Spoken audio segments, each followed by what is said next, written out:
Hello, everyone, and welcome to this edition of From Freaked Out to Freed Up. And today, directly from the UK, we have the chance to having with us Akan Agbas. I'm not sure if I pronounced it. I never had to say your last name before. Um, and who is also a coach. We've met through mostly Michael Neal's different thousand things that Michael Neal does. And also, Akan just did a beautiful summit called Beyond Possibilities. So you can check on Facebook Beyond Possibilities and do listen to all the beautiful speakers because they had all kinds of beautiful things to share. So welcome, Akan. Thank you, Martine. Thank you very much for inviting me. So I'm going to ask you the famous question.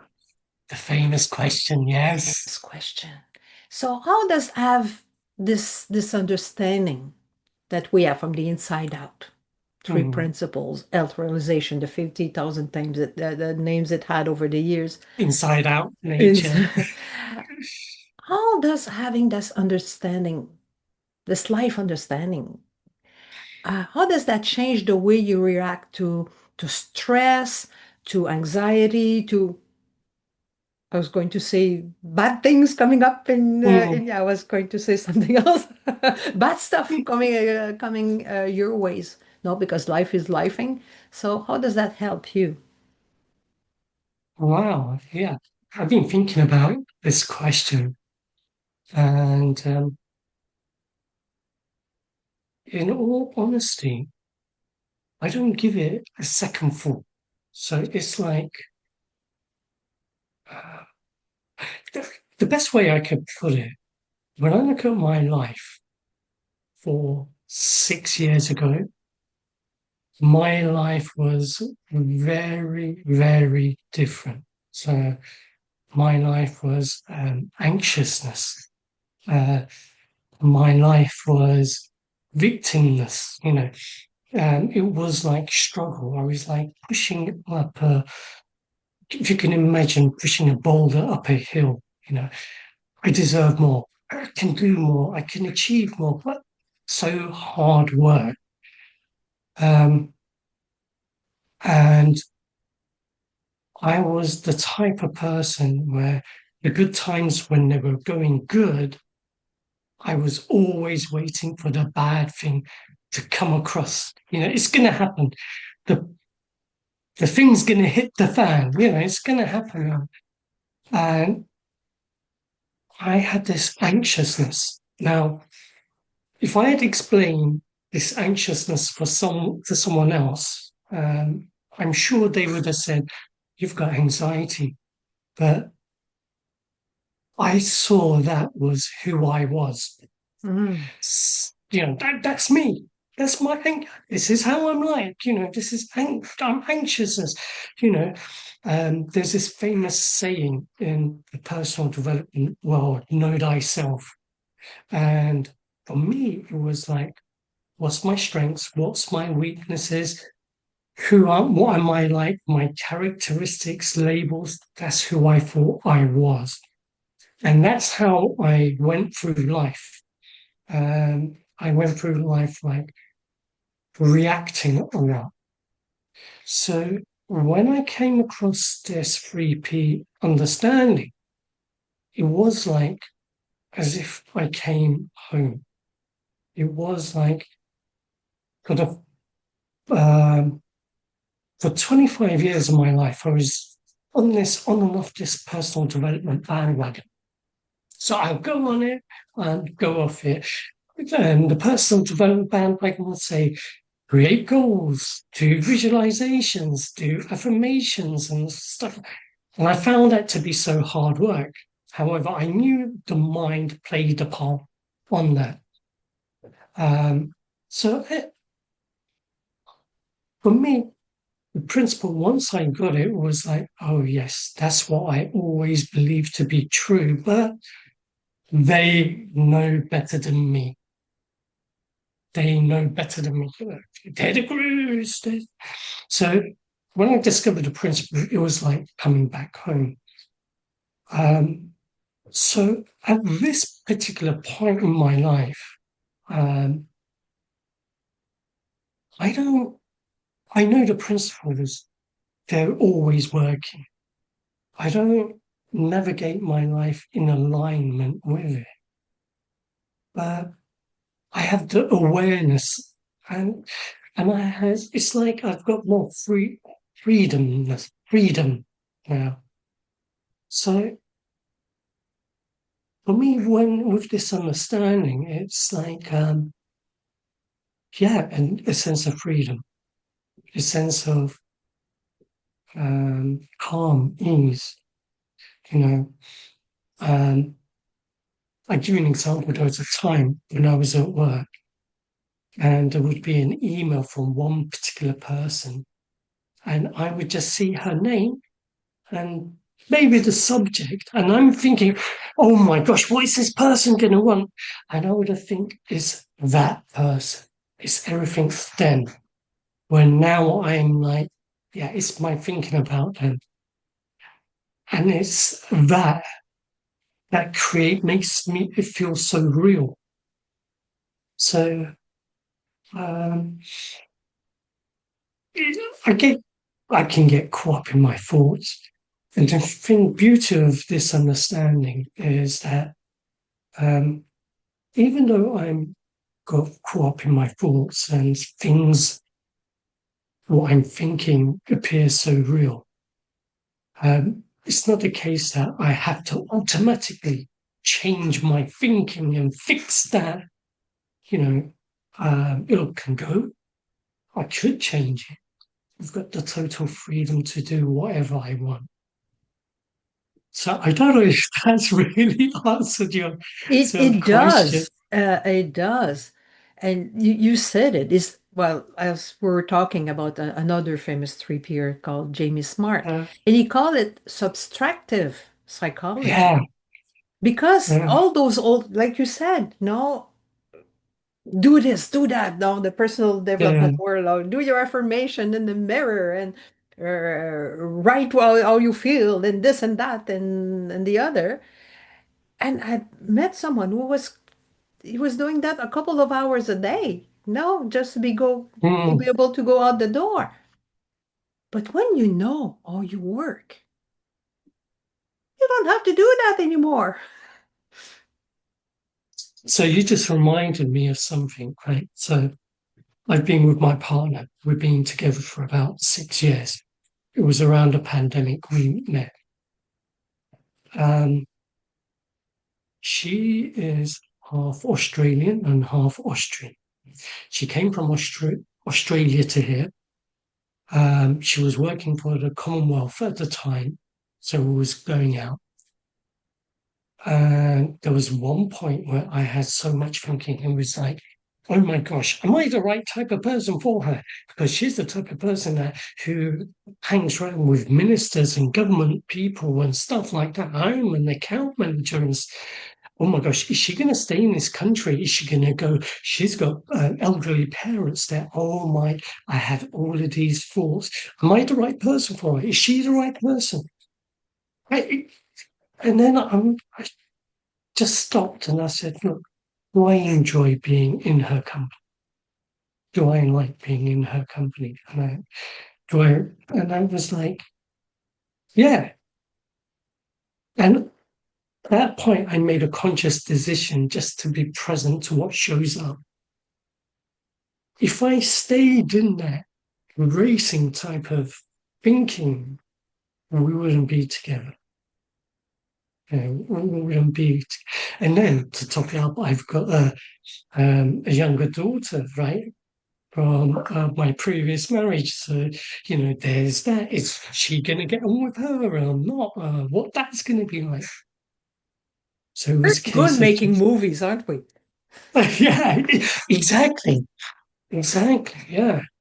And the funny thing is, we're good at making movies, and the movie hasn't started. It's like we're good at writing this screenplay, and it hasn't even started, and it feels like it started. And yeah, that this understanding has made me realize, when I start thinking of that, when I'm like, um, kind of like trying to play tennis from the side courts rather than actually on the court.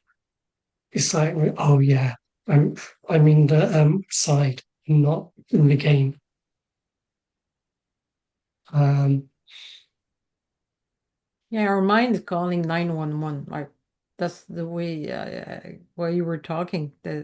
This image that now, if you watch a movie and there's a hold up in the movie, you don't call 911 because mm, but the one that you're making in your head, well, I know it's not 911 yeah, um, it's 110, I think, in Spain or whatever. So it's you're making this movie and you're calling on one because the special effect makes it look so real. And that's the so beauty of this understanding is when you get the special effect, all the feelings comes with it. It's a nice remember. Oh, I'm riling myself up right now. yeah, yeah. How familiar are you with Star Trek? I am. Okay, yeah. This is the Michael Neal story. This Captain Kirk, he's on the ship, right? And they're in deep space, and he he sees the Klingons, you know, all surrounding their ship, and he calls Starfleet and says to Starfleet, "Send all your ships to come to rescue us and save us." The Klingons have surrounded us, and Starfleet goes, "Look, we're not coming." Go, what do you mean? They're all here. He goes, "There are no Klingons.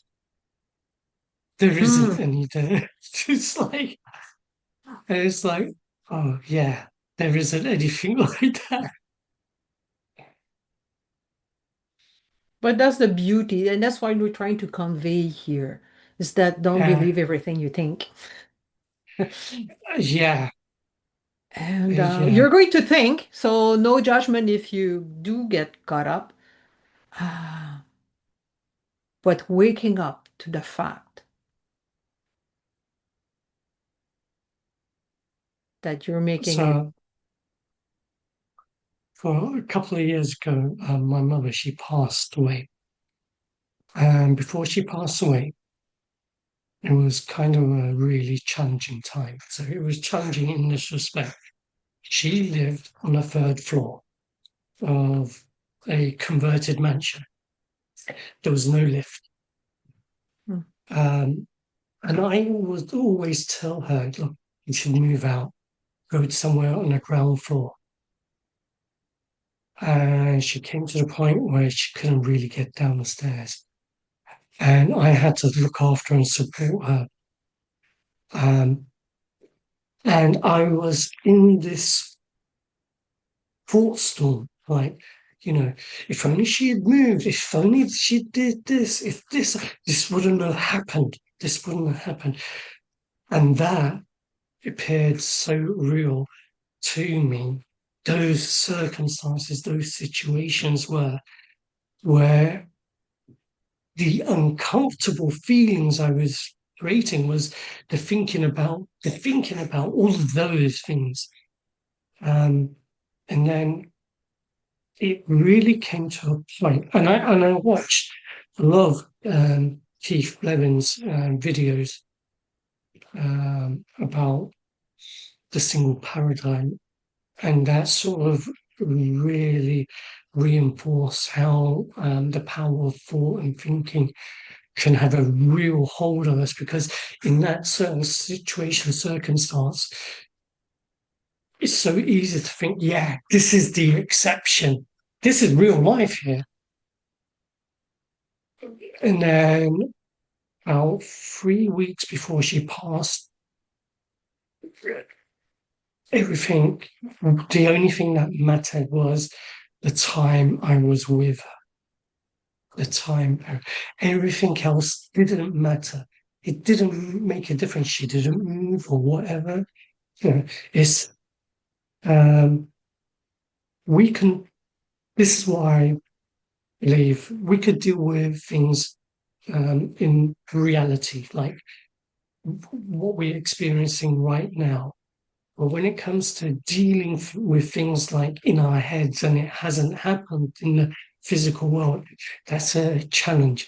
It's like trying to drink last week's cup of tea today or next week's cup of tea today because the only tea we could drink or coffee is the one right now.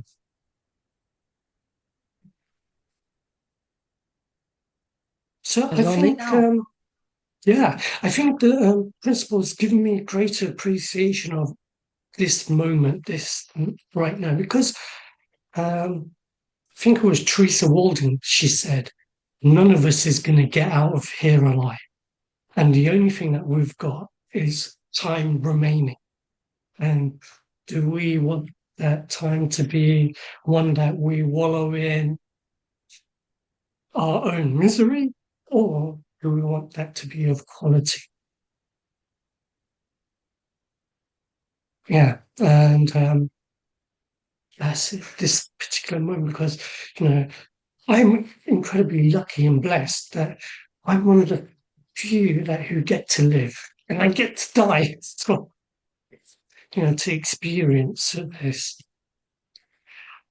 And that's what the principles has given me a greater appreciation of that. And the thing is, it's always happening. It's always there.